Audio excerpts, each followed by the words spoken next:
शौहर उनकी बात गौर से सुनते हैं, उनकी कदर करते हैं और अपने प्यार का इजहार करते हैं तो वो ताल्लुक़ में ज़्यादा सुकून और खुशी महसूस करती हैं। इसके बरअक्स जल्दबाजी अक्सर इस खूबसूरत एहसास को कम कर देती है। नरमी, एहतराम और तौजा को एक कामयाब इज़्दवाजी ताल्लुक़ की बुनियाद समझा जाता है। जब औरत महसूस करती है कि उसके जज्बात की अहमियत है तो वो खुद को ज़्यादा करीब और मुतमईन महसूस करती है।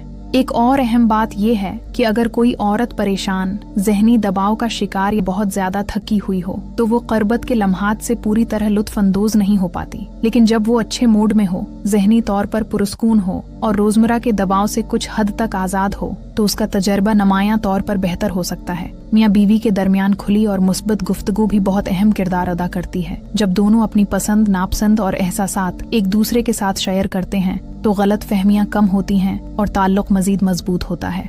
अक्सर जोड़े ये समझते हैं